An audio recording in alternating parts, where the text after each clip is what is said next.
y ved cómo busca ocasión contra mí. Cuando Eliseo, el varón de Dios, oyó que el rey de Israel había rasgado sus vestidos, envió a decir al rey: ¿por qué has rasgado tus vestidos? Venga ahora a mí y sabrá que hay profeta en Israel. Y vino Naamán con sus caballos y con su carro y se paró a las puertas de la casa de Eliseo. Entonces Eliseo le envió un mensajero diciendo: ve y lávate 7 veces en el Jordán, y tu carne se te restaurará y serás limpio. Y Naamán se fue enojado, diciendo: he aquí yo decía para mí, saldrá él luego, y estando en pie invocará el nombre de Jehová su Dios, y alzará su mano, y tocará el lugar, y sanará la lepra. Habana y Farfar, ríos de Damasco, ¿no son mejores que todas las aguas de Israel? Si me lavare en ellos, ¿no seré también limpio? Y se volvió y se fue enojado. Mas sus criados se le acercaron y le hablaron diciendo: Padre mío, si el profeta te mandare alguna gran cosa, ¿no la harías? ¿Cuánto más diciéndote: lávate y serás limpio? Él entonces descendió y se zambulló 7 veces en el Jordán, conforme a la palabra del varón de Dios, y su carne se volvió como la carne de un niño, y quedó limpio. Hasta ahí la lectura de la palabra de Dios por el momento. Como les decía, no es mi intención abarcar todo el capítulo, no tenemos el tiempo para ir por todo el capítulo, pero hay una figura principal en esta historia en la que me quiero centrar, y es la figura de esta muchacha, de esta sierva, de esta joven judía o israelita, mejor dicho, hebrea, que ha sido desarraigada de su tierra y llevada a tierra extranjera, a la tierra de los sirios. Y ella aquí en las Escrituras cumple un rol fundamental, importante. Y a pesar de eso, como lo puse ahí en la diapositiva, su historia está encapsulada o contenida simplemente en 3 versículos. En 3 versículos se describe la historia de esta joven. Y todo el capítulo, por supuesto, abarca la historia concerniente a ese hombre, un héroe de aquel país de los sirios. Naamán, el general. Fíjense ustedes que en el Nuevo Testamento el Señor Jesucristo menciona justamente este evento histórico. Y él hace alusión delante de sus paisanos o de los demás israelitas allí acerca de esta sanidad que Eliseo llevó a cabo en la tierra de Israel en esos días. Y de cómo la gracia de Dios, la misericordia de Dios alcanzó a un gentil, a un pagano, a un hombre que no era del pueblo de Israel, que estaba excluido de la nacionalidad de Israel, pero que sin embargo fue un hombre que se humilló en su momento, supo humillarse para recibir el don de Dios, de su gracia y de su amor. Y entonces el Señor lo tomó como ejemplo para enseñar a la gente de su día, aquellos que estaban endurecidos en sus corazones y que no querían oír la palabra de Dios ni volverse al Señor. Esa fue la lección que el Señor tomó, una lección importante, una lección grande para Israel. Y tenemos que ir a los fundamentos, a las bases. ¿De dónde entonces pudo surgir de alguna forma este testimonio? Y tenemos que remitirnos aquí a estos 3 versículos, del 2 al 4, del 2 al 4, donde se menciona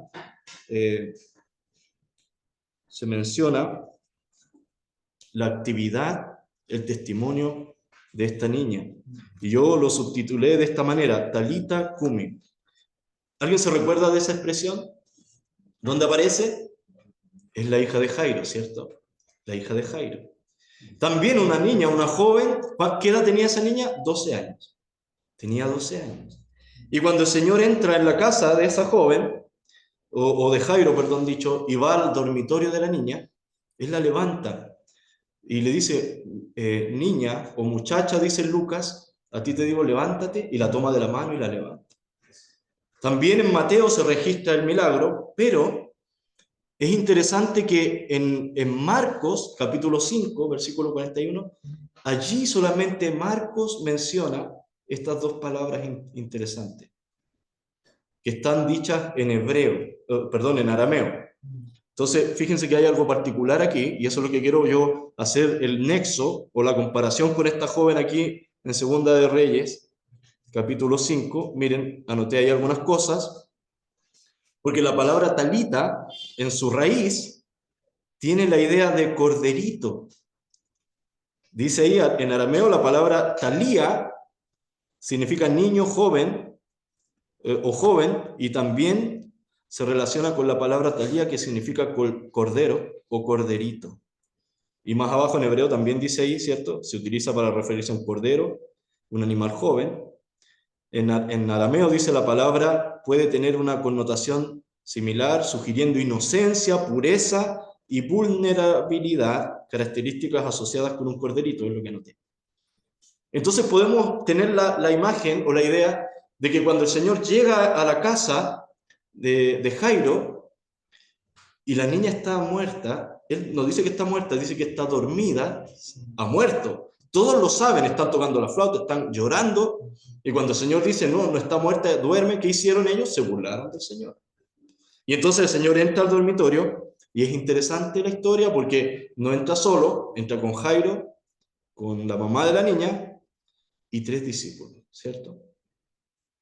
Y al entrar entonces allí es cuando Él hace el milagro.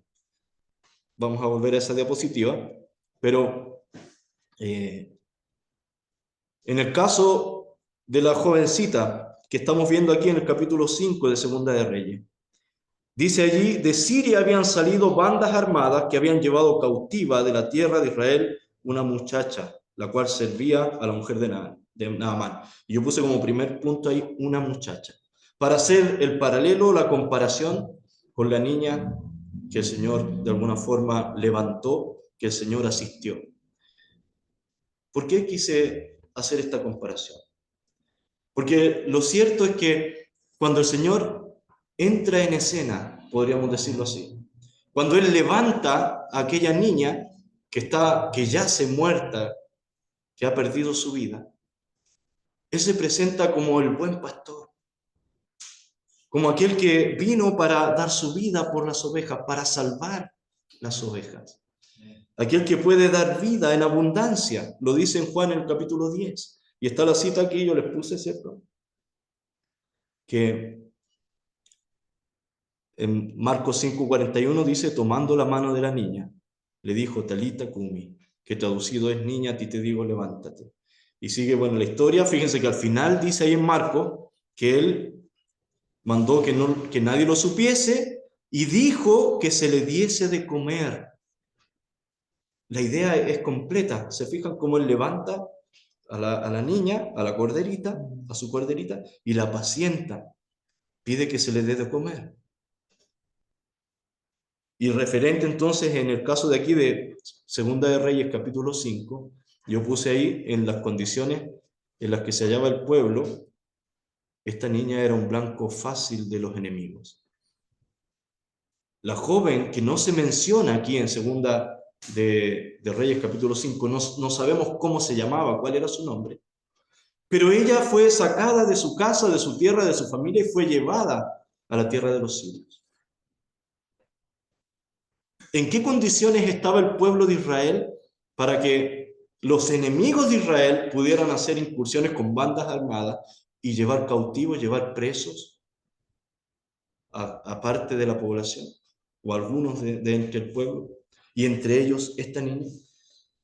La condición era deplorable. La condición del pueblo era una condición de mucha debilidad.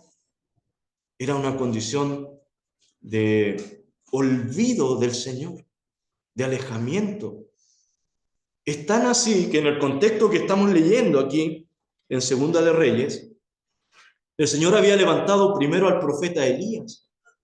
¿Se acuerdan? Después de Elías, vino Eliseo. Y estos dos profetas de renombre en Israel estaban ministrando en el reino, en la parte del reino del norte donde estaban las tribus, las 10 tribus, estaba el reino de Efraín, podríamos decir. Y en ese ambiente entonces ministraron Elías y Eliseo. Y en el reino del sur estaba Judá, la tribu de Judá y Benjamín, ¿cierto? Y en ese lugar estaba el templo, ¿cierto? En Jerusalén. Entonces, digo esto ¿por qué? Porque el reino del sur tenía su porción, tenían su parte, podían buscar un camino para acercarse al Señor. El templo, los sacrificios, el sistema, ¿cierto? Levítico. De alguna forma el Señor estaba buscándole, estaba cerca de ellos. En el caso del reino del norte, que se habían apartado de Dios, ¿qué hizo el Señor? Fue tras ellos también. Y a través de estos profetas grandes, en palabras y en obras, el Señor los buscó también para que ellos se convirtieran a Él, para que ellos le buscaran. Esa era la situación, podríamos decir, el contexto de la nación. Y referente entonces a lo que pasa con esta niña, quiero ir avanzando después, pero fíjense ahí que yo le puse en el contexto de debilidad e impotencia de la nación, brilla la luz de la verdad en tierras gentiles. ¿Por qué? Porque esta niña sale de su tierra, encadenada, podríamos decir, como una cautiva, pero ella lleva la esperanza de la verdad de Dios, del Dios verdadero, del Dios de Israel. Y allá comparte el testimonio, como lo hemos leído, acerca de la salvación que hay en Dios, a través del profeta Eliseo, sí. Yo le puse ahí, tenemos en 3 versículos el resumen de la vida y el testimonio de esta niña. Pasa casi desapercibida su historia, porque como bien lo leímos en el versículo 2, dice que ella servía a la mujer de Naamán. Era una sierva, y los siervos, ustedes saben, no tienen realce, no tienen renombre. Ahora, cuando pensamos en la edad de esta niña, era una muchacha. Fíjense que hay otra historia que también yo quiero relacionar aquí, y es la historia de un niño, de un joven que el Señor sanó, que el Señor libró de un demonio poderoso en el mismo Evangelio de Marcos.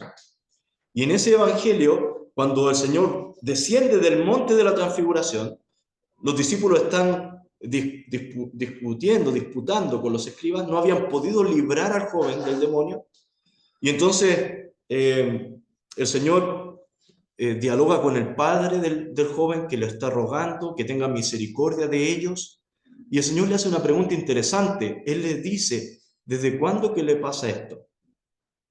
Y el hombre le dice, desde niño.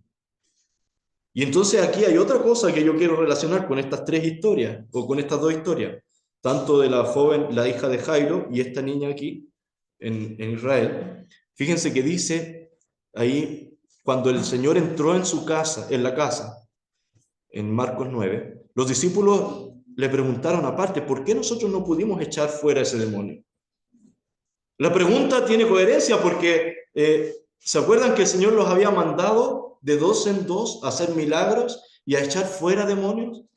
En el Evangelio de Lucas dice que cuando ellos volvieron contentos y felices le dijeron al Señor, Señor, hasta los demonios se nos sujetan en tu nombre. Y están felices. ¿Qué les dice el Señor? No se regocijen de que los demonios se les sujeten. Bueno, antes le dice, yo veía a Satanás caer desde el cielo como un rayo, ¿cierto? Pero no se regocijen de eso, regocíjense de que vuestros nombres estén escritos en los cielos. Ese es el motivo de gozo, ese es el motivo de regocijo. Pero lo que voy entonces es que los discípulos habían expulsado demonios anteriormente. Pero aquí en el Evangelio de Marcos 9:29 hay algo interesante, porque el Señor dice ahí, este género con nada puede salir sino con oración y ayuno. Este género o este tipo de demonios. Entonces hay algo ahí que hace pensar. Yo lo escribí ahí, ustedes me pueden corregir si hay algo ahí que no esté bien, yo estoy abierto siempre, pero fíjense que yo de alguna forma pude desprender esas 3 ideas. Este pasaje dice, por lo menos nos enseña o nos señala 3 cosas importantes acerca de los demonios, de los niños y de los discípulos. Acerca de los demonios, este solo versículo, el versículo 29, nos puede dar una idea de que ellos tienen diferente poder unos de otros. ¿Por qué? Porque si los discípulos antes podían echar a un tipo de demonio, ¿cierto? Pero no pudieron echarlo, pero también nos enseña que ellos tienen diferentes propósitos también. Cuando poseen al endemoniado gadareno, a un adulto, o a María de Magdala. María Magdalena, ¿se acuerdan? Tenía 7 demonios, el Señor le liberó. ¿A qué quiero ir con esto, hermanos? Al segundo punto. Dice que este pasaje nos enseña algo referente a los niños, nos da luz. ¿Por qué? Porque en el caso de encadenar a un niño, en el caso de tratar de destruir a un niño, Satanás usa de alguna forma un mayor poder. O tiene de alguna forma como objetivo principal la niñez, a los niños. Es lo que podemos ver de alguna forma en ese pasaje, porque el Señor le está diciendo que ese demonio no sale sino con oración y ayuno. Y ese lo puse en tercer lugar. Nos dice acerca de los discípulos que ellos no estaban ayunando, no estaban orando. No lo dice explícitamente, lo podemos inferir. Pero el punto entonces, y eso no lo podemos dejar de lado, es que necesitamos ser más diligentes. ¿Qué dice la Escritura? Es necesario que con más diligencia atendamos a las cosas que hemos oído.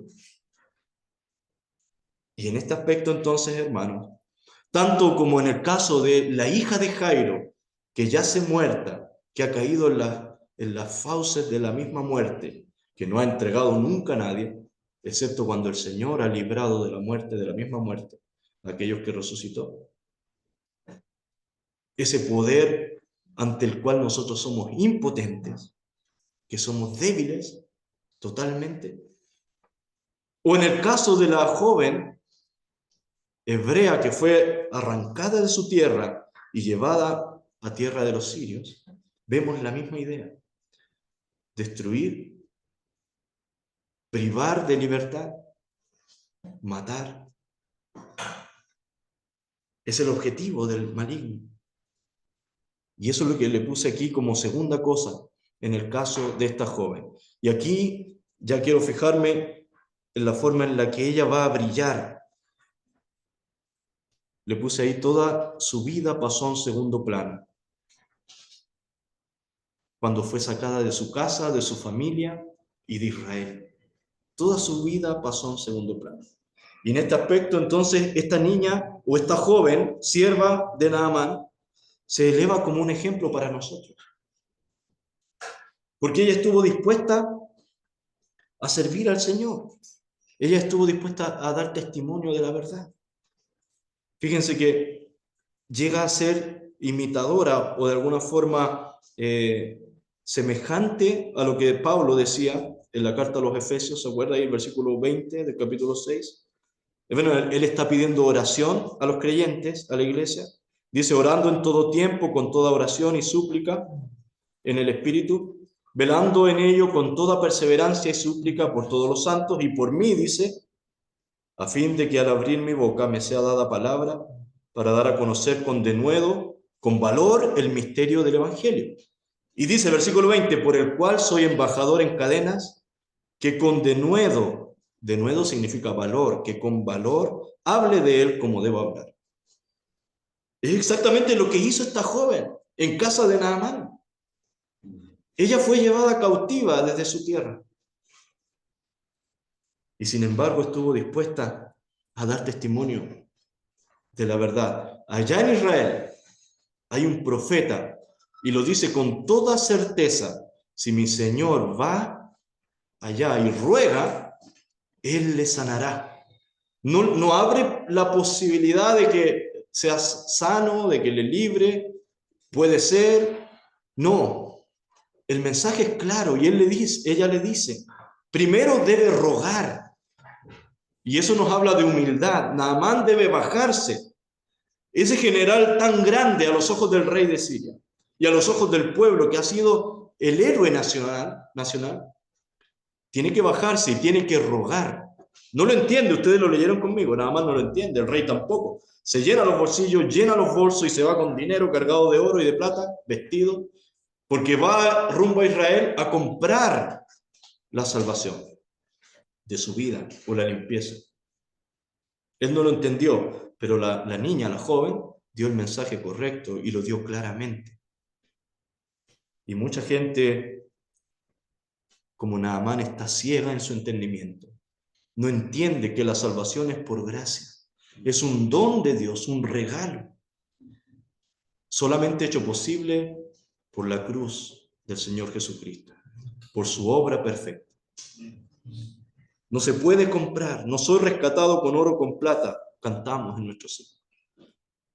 La plata no compra la gracia de Dios. Necesitamos misericordia de Dios y por lo tanto debemos ir a sus pies en humildad, humillando nuestro corazón y reconociendo que somos pecadores, destituidos de la gracia de Dios y sin ningún derecho en su presencia. Y en arrepentimiento debemos volvernos a Él, inclinarnos delante de Él y pedir perdón, el perdón de nuestros pecados, mirando hacia la cruz, mirando hacia nuestro Salvador, el Señor Jesucristo.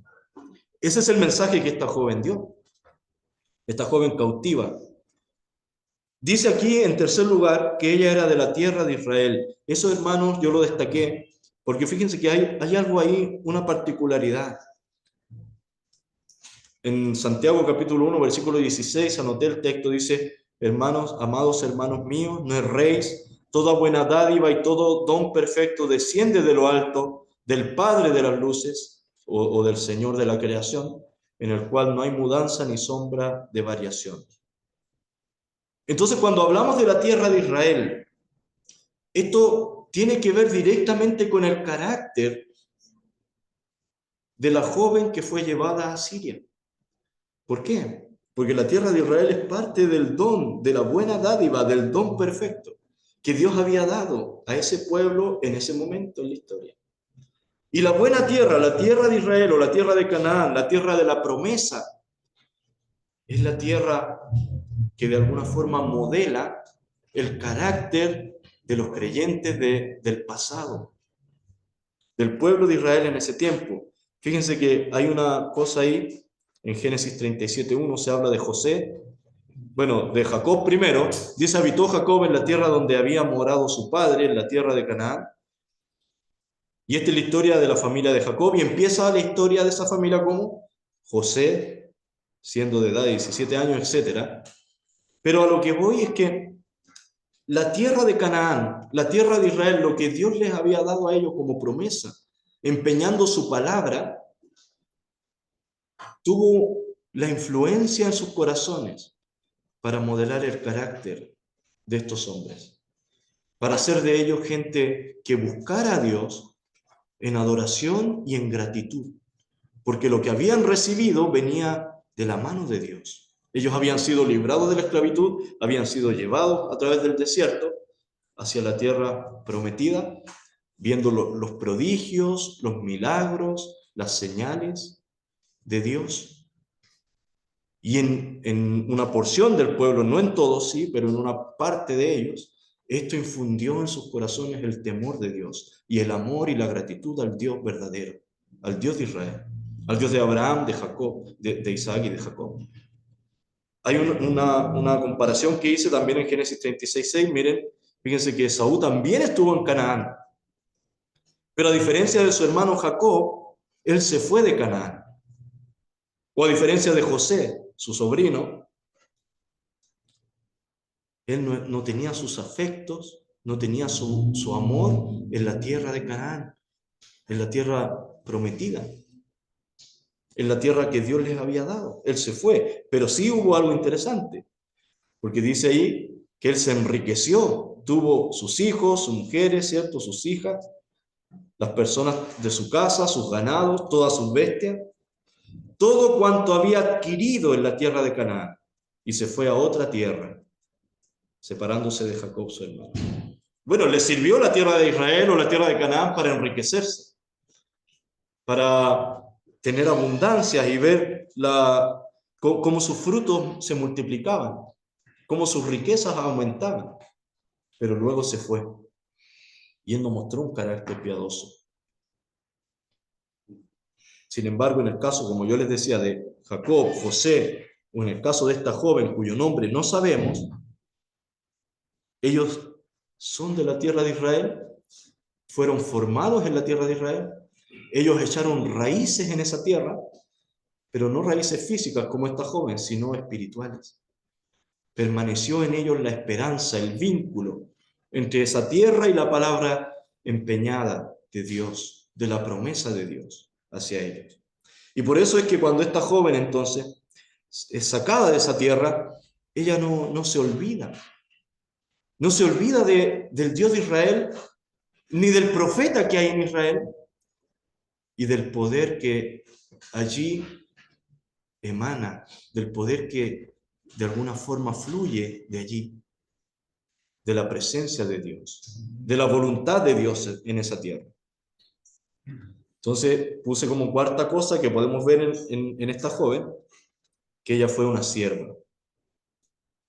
Quitó la mirada de sí misma, la elevó hacia arriba.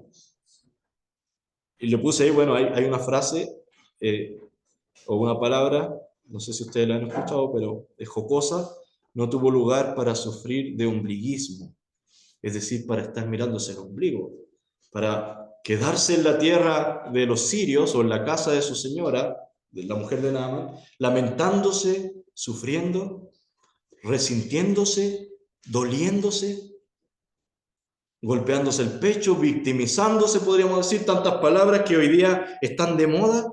Cuando nos viene la prueba, viene la adversidad, viene un problema, un conflicto, y nos quebramos como un jarro de porcelana, somos frágiles. ¿Cuál era el carácter de esta joven para que se sostuviera? La fe, solamente por la fe. Ella permaneció firme. ¿Por qué? Porque fue formada, como le dije, en Israel. Porque ella aprendió del Dios verdadero, del Dios de Israel. Y entonces, bueno, algo, lo que compartí el otro día, ¿se acuerdan de Lais? Esa gente despreocupada, descuidada. Esta joven no sufrió de ese problema. Si a lo mejor estuvo cómoda en su casa, en su pueblo, en su país, de un día para otro fue estremecida, fue remecida y tuvo que despertar a la realidad, si es que se adormeció en algún momento. Pero tuvo que estar firme para seguir adelante, sirviendo al Señor, siguiendo al Señor. Pensemos por un momento, hermanos, de alguna forma, pongámonos en los zapatos de esta niña o de esta joven. Nos sacan de la casa, está nuestra mamá, nuestro papá, y no lo volveremos a ver.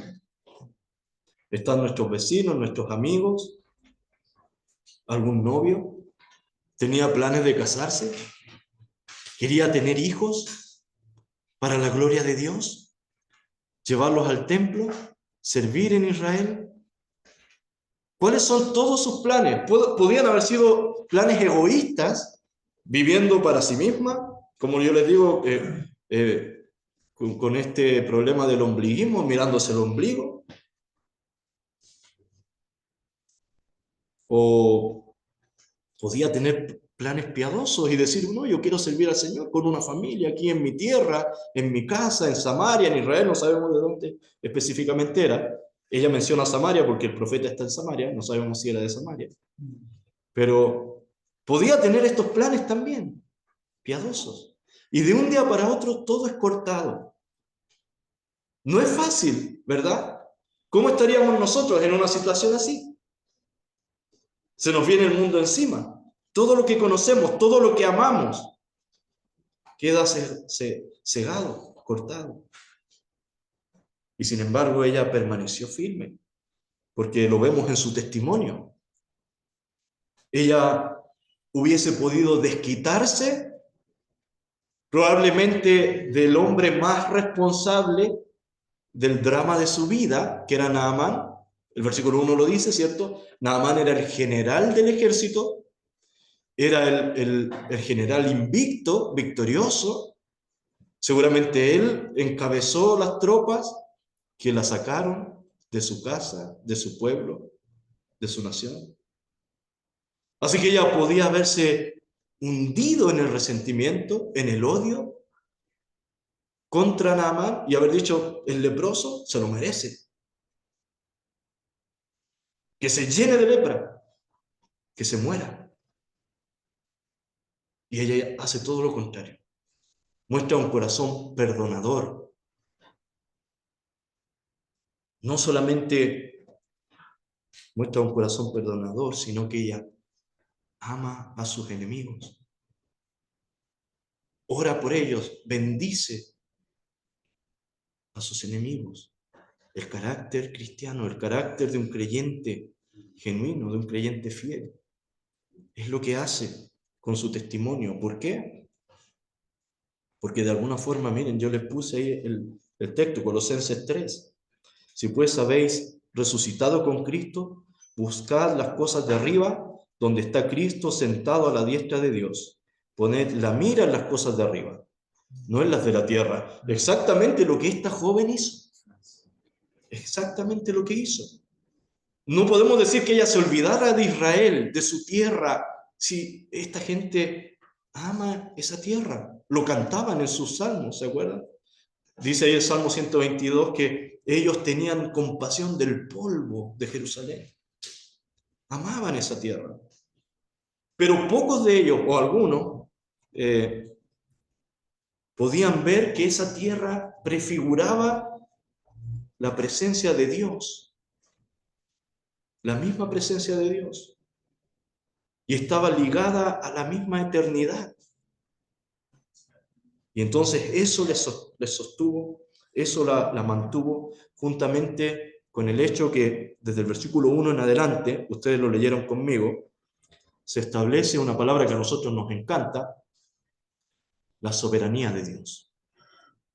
La soberanía de Dios. ¿Por qué? Porque dice aquí que Naamán es el héroe, él es un varón, dice aquí, valeroso en extremo, él había liderado los ejércitos, había sido victorioso, etcétera, pero dice específicamente que Jehová había dado salvación a Siria por medio de Naamán. Y es algo que a nosotros nos podría chocar. ¿Cómo está ayudando a los enemigos de Israel, a estas naciones paganas y no a la nación de Israel? Pensemos más en ellos mismos, en los judíos. Cuando leían estos pasajes, más se hubiesen descolocado, hubiesen quedado pasmados, asombrados. Parece una contradicción. ¿Cómo es posible? Es que Dios está por encima de todas las naciones. Él es el soberano, Él es el Señor. Él es el que disciplina a Israel incluso a través de los sirios. Es su pueblo, ¿cierto? Todo está en su control, todo está en sus manos, en su poder. Y esta joven tiene esto en su mente, en su corazón también, para poder avanzar, para poder seguir, para poder brillar para la gloria de Dios. Porque aquí ya les puse también como quinta cualidad, en el caso de ella, que ella brilla. Y lo dice por lo menos en dos citas en el Nuevo Testamento, en Filipenses 2:15. Pablo está escribiendo a los filipenses y les dice, para que seáis irreprensibles y sencillos, hijos de Dios sin mancha, en medio de una generación maligna y perversa, en medio de la cual resplandecéis como luminares en el mundo, asidos de la palabra de Dios, de la palabra de verdad. Y en Mateo 5, un texto precioso también, son 3 versículos que ustedes conocen bien. Vosotros sois la luz del mundo, dice el Señor. Una ciudad asentada sobre un monte no se puede esconder, ni se enciende una luz y se pone debajo de un almud, sino sobre el candelero y alumbra a todos los que están en casa. Y subrayé esas palabras, dice, así alumbre vuestra luz. Así alumbre vuestra luz delante de los hombres, para que vean vuestras buenas obras y qué van a hacer, y glorifiquen a vuestro Padre que está en los cielos. Podríamos, si usáramos un checklist, ¿cierto? Tiquear, en el caso de la hoja de vida de esta joven, lo cumplió también, ¿verdad? Ella lo cumplió. No sabemos qué edad tenía, es una muchacha también. Pero ¿cuál es finalmente, ¿Cuál es la causa por la que ella se eleva de esta manera en su vida, en su testimonio? En su testimonio, bueno, no es otra que esa imagen que yo les presenté ahí, es que ella ha conocido al Señor. Ella ha recibido el consuelo del buen pastor. Si ella fue cautiva, si ella fue en cadenas y fue hecha una esclava, una sierva, si ella vio perder todo delante de sus ojos, su misma vida, la Biblia nos da el testimonio de que hay uno que ha ido delante de nosotros por ese camino,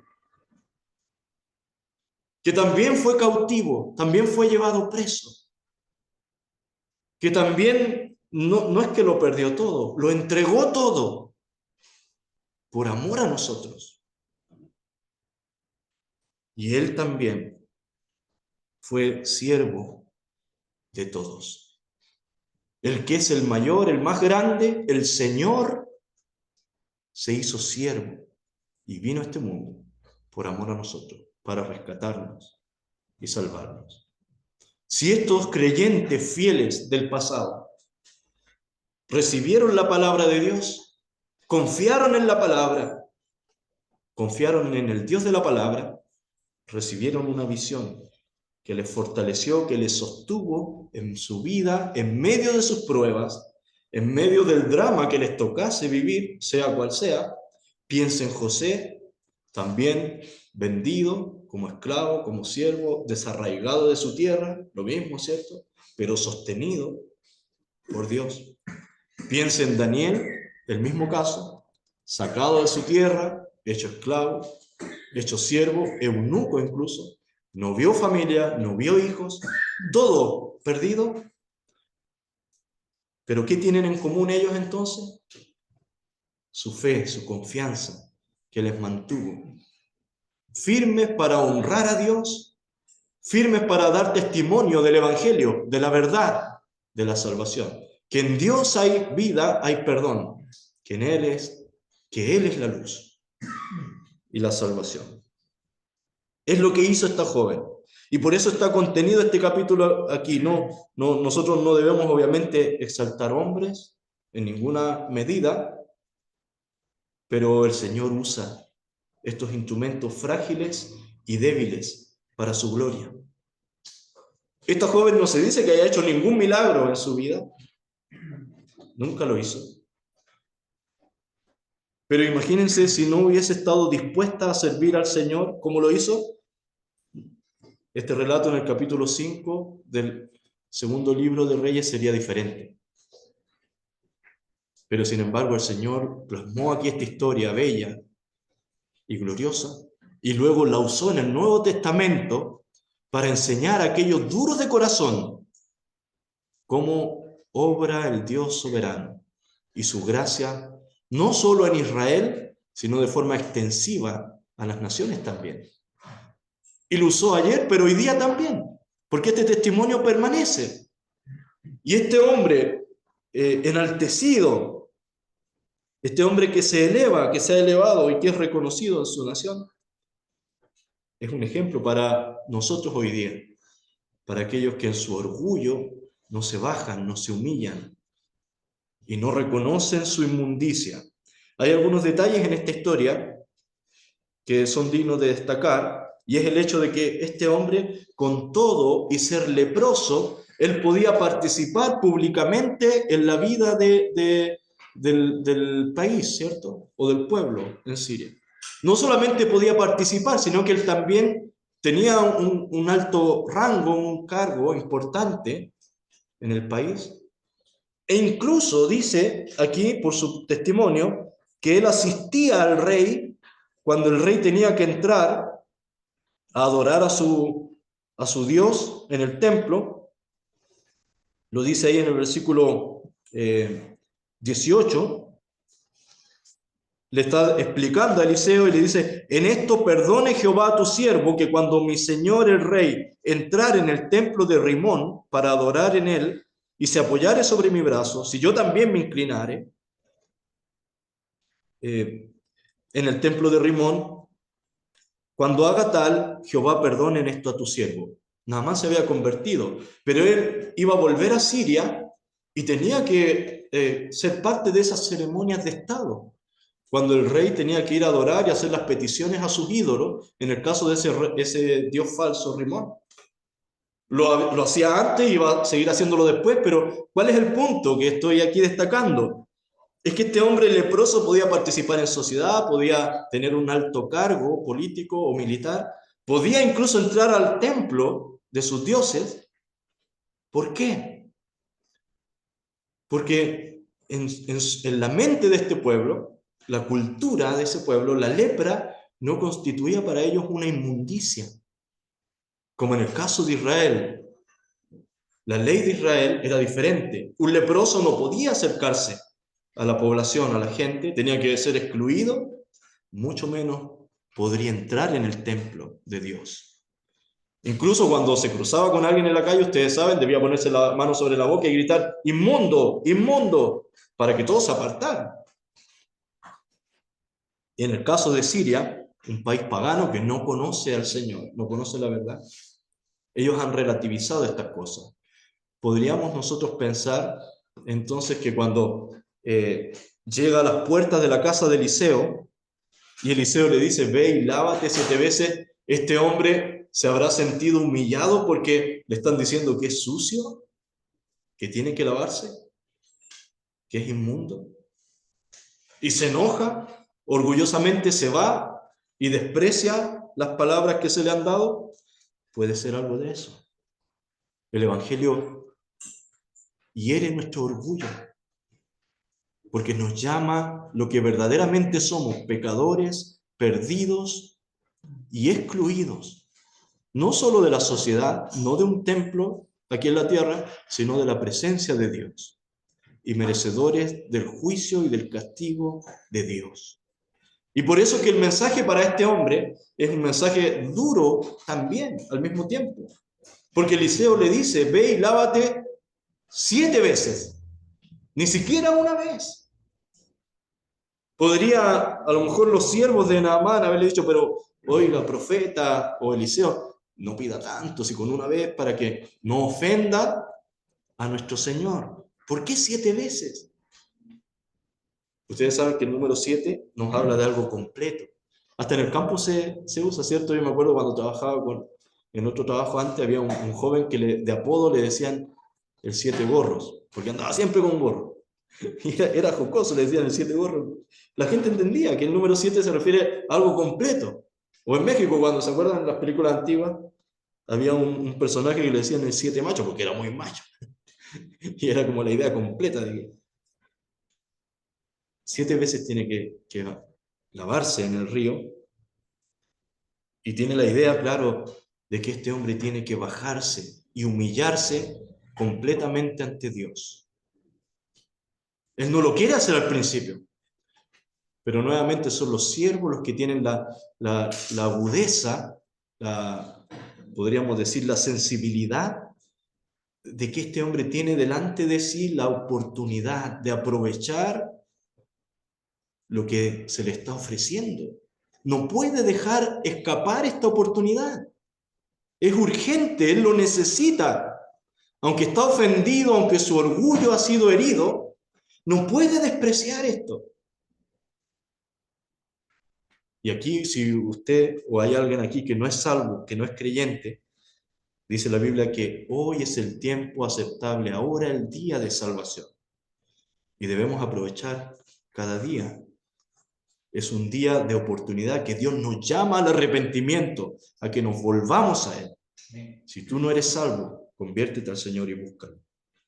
Y en el caso entonces de este hombre, como yo les decía, tal como la joven hebrea de Israel, sierva, que tiene la humildad para inclinarse ante los designios de Dios, ante los propósitos de Dios, por duros que sean, ella se sujeta y sirve al Señor.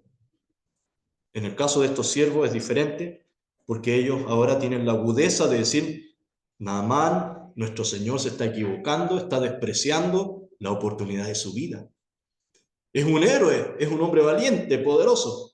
Si le pidieran hacer cualquier cosa, la haría. Y razonan con él. y razonan de una forma correcta. Le dicen, Padre, le llaman ahí en el versículo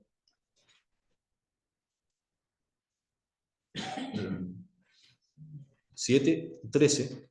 En el 13, mas sus criados se le acercaron y le hablaron, diciendo, Padre mío, si el profeta te mandara alguna gran cosa, ¿no la harías? Y ellos con humildad vienen. Es un tema destacable en las Escrituras. Cómo aquellos que se bajan a esa posición de siervos, lo que están haciendo es elevarse. Se están bajando, pero se están elevando al nivel de nuestro amado Señor, en el sentido de que muestran su humildad, su mansedumbre. Él lo dijo, que debíamos aprender de Él, que es manso y humilde de corazón. Así que si queremos avanzar en nuestra vida espiritual, debemos seguir los pasos de esta gente, de esta joven que no sabemos. Podríamos ponerle el nombre Talita, una corderita, que fue consolada, que fue asistida por el Señor, y que finalmente vio frutos. ¿Cómo se habrá alegrado ella cuando vio volver a ese hombre? Dice que la piel de él quedó, su carne como de un niño, quedó limpio. ¿Se imaginan a ustedes a ese hombre sumergiéndose la primera vez? La segunda vez, yo me lo imagino, con la cara dura, implacable, desafiante a los que están a la orilla. No me miren, ustedes no son dignos, no están a mi altura, no tienen mi grandeza, no se atrevan a menospreciarme ante sus ojos. Y va, se lava la tercera, se sumerge la cuarta vez, 5 veces, y a medida que pasa el tiempo, su corazón es quebrantado. Y el agua se entremezcla con sus lágrimas porque tiene que darse cuenta que él no es nadie, no es nadie, no tiene control ni poder sobre su vida, es un leproso inmundo. Y a la séptima vez que se sumerge sale limpio, Dios le ha limpiado. Y él se ha humillado. Esa es la forma en la que debemos buscar al Señor. Y como les decía entonces, esta joven corderita que fue sostenida por el Señor, llevó fruto para la gloria de Dios. Es un digno ejemplo para nosotros también. El Señor les bendiga, vamos a orar. Te agradecemos, nuestro Dios, por este día que tú nos das, poder abrir tu palabra, poder disfrutar de ella y estas historias que nos hablan del Evangelio, que nos hablan de la salvación, de la persona gloriosa del Salvador y del camino de la vida, como nosotros hemos de inclinarnos delante de ti y estar dispuestos a toda buena obra, en toda circunstancia que tú estimes para nuestras vidas. Gracias, Padre, por el testimonio de esta gente joven, hay niños incluso, que anduvieron, caminaron en la fe. Guíanos tú, ayúdanos para ser también fieles en este tiempo. Te pedimos tu bendición para cada uno de los que han estado aquí presentes y también por aquellos que aún no son salvos, para que tú hables a sus corazones, ellos se conviertan al Señor. Queremos rogarte que nos lleves en bien a nuestras casas. Lo dejamos todo en tus manos, agradecidos en el nombre amado del Señor Jesucristo. Amén.